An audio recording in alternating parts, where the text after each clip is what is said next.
Well, the Orioles and White Sox opening up a series tonight at Camden Yards. That means we get to catch up with an old friend. He is, of course, the pride of Gilman.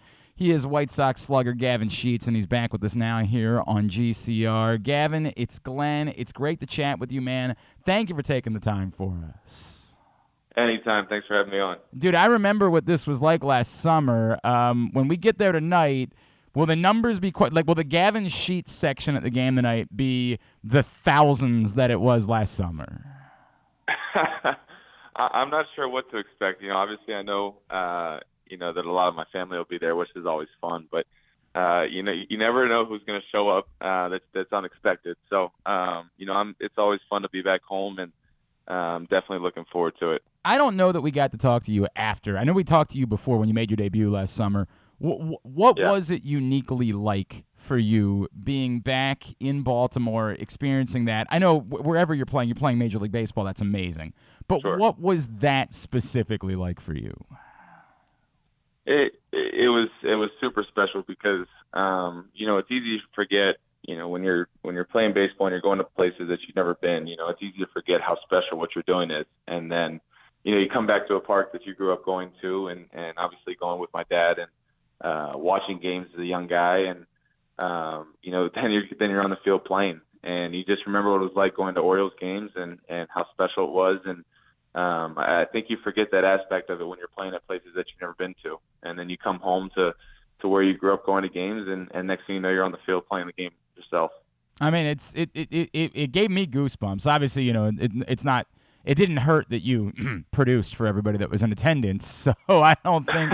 I think that made it even more special. Of course, we didn't love that quite as much, but so it is. So it is. That's the way that it goes. Just added to it. Gavin, best things that you've learned now being over a year into this, right? Best things that you've learned about, what it takes to do this, the ups, the downs. Obviously, you've been through a lot of that. Like, how are you different than when you first got up to the big leagues at this point? Yeah, just more experience. But as you said, the ups and downs of baseball. It's a real thing. It's a marathon. 162 games. We're the only sport that does it, and you have to be able to respond to it. You have to be able to, go for 0 for 4 one night and come back the next day, and have the ability to go 4 for 4.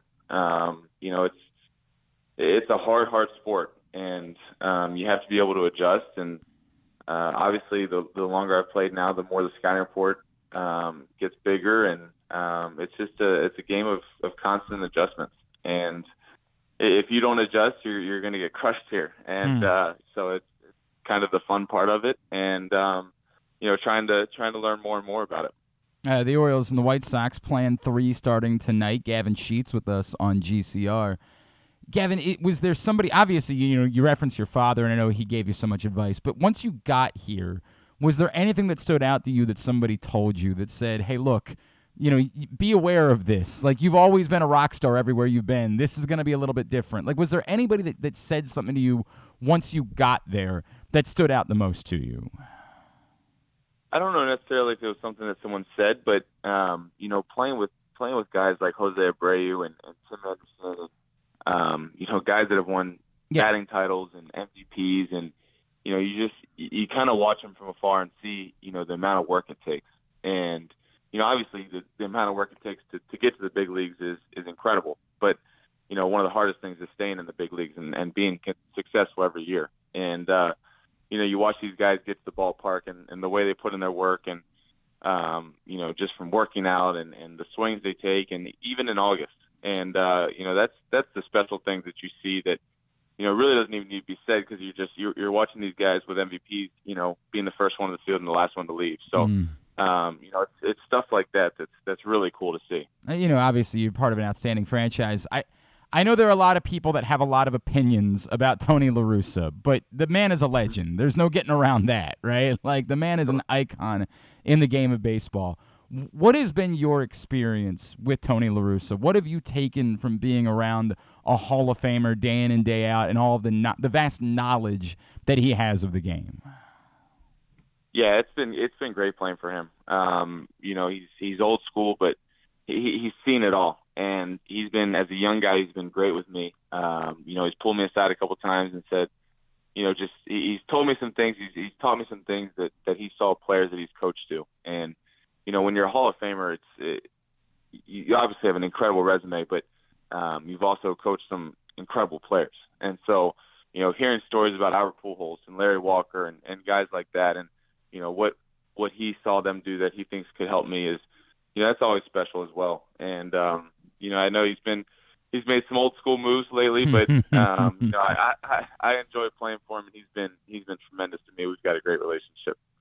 Gavin, you've seen from afar, right? Because you still, by the way, I have to address it. I remember last fall, Drew and I were planning our annual coat drive, and we were thinking about somebody that we can invite to come hang out with us, and he said, well, I'll just call Gavin and see if he wants to come by. And I said, why the hell would Gavin be here? Like, he's a big leaguer now. He should be in like Arizona or Florida or something like that. Are you really still living in Baltimore year round?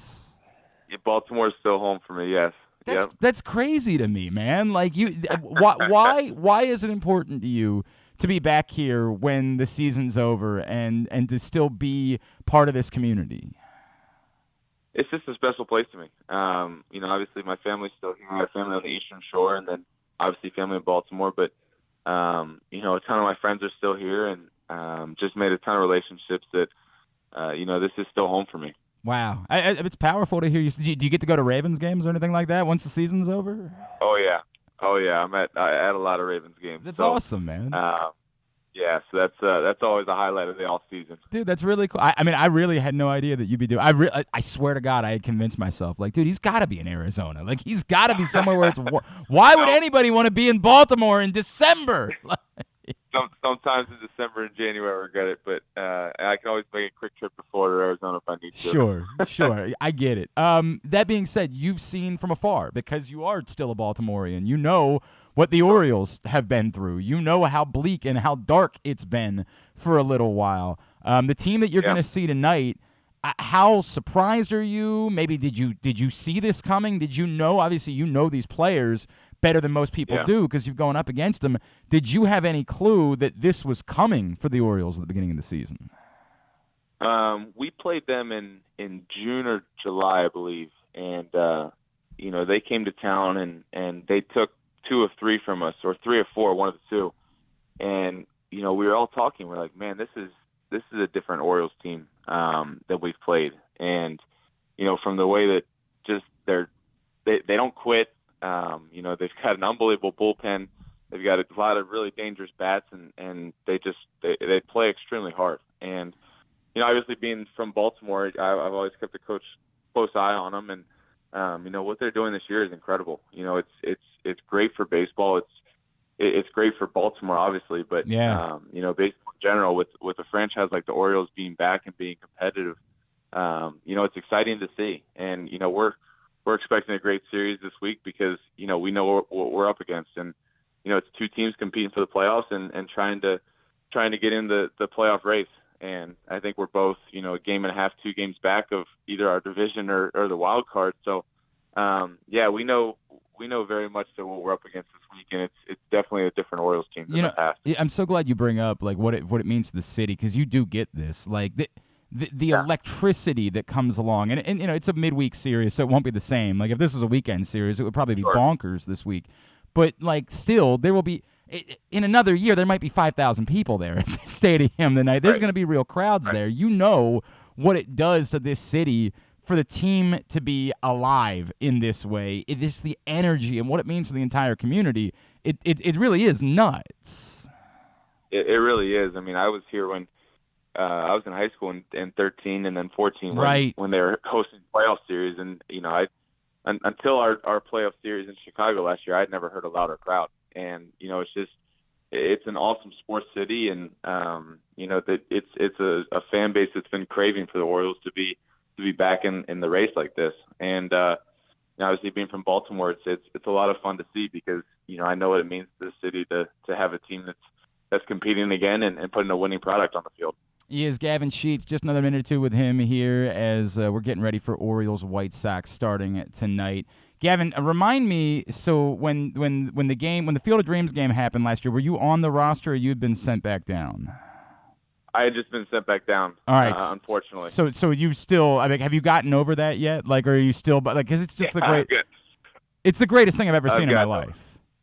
it. It is, and this year was great as well. But last year's, that can't be replicated. The way it ended, and just the energy there was incredible. Purely so I bring that up because the Orioles just played in the Little League Classic this past week, and I couldn't get enough of the content, dude. Like the guy sliding down the hill with the kids, and asking for autographs from the kids. Like it was just unbelievable, and I kept thinking about the idea of like what it does to break up the monotony of a 162 game season, and I'm imagining there could be a way to do like 15 of these a year so that every team in baseball gets to participate in one.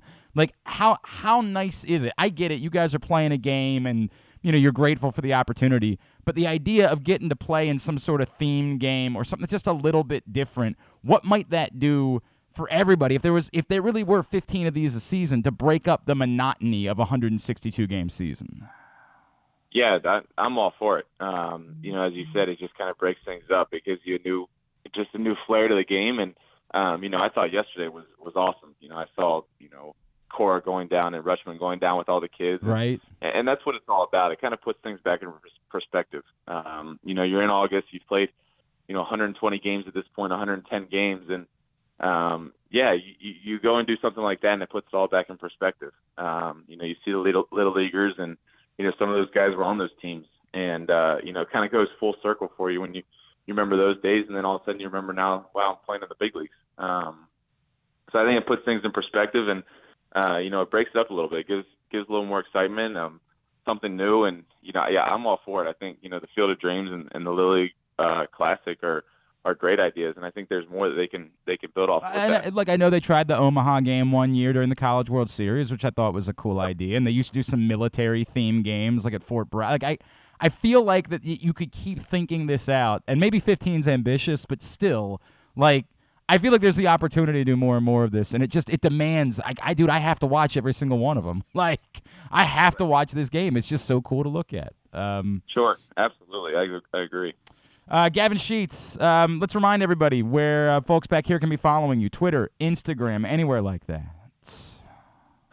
Twitter at Clean Sheets 24, and then Instagram at G Sheets 24. What's the one thing while you're home this week? What's the one thing you got to do? You got to get a meal somewhere, or you got to go. Like, what's the one thing when you get a trip back to Baltimore that you have to accomplish while you're here? Oh, that's easy. I got to get some crab. Some crabs, either crab cakes or crabs. I mean, that's a no doubter. Is the preference to sit around at home and crack crabs, or is the preference to go somewhere? I'll probably try to go somewhere. Okay. But I'm either one. Do you take teammates with you and like you have to go through the whole thing? We have to teach them.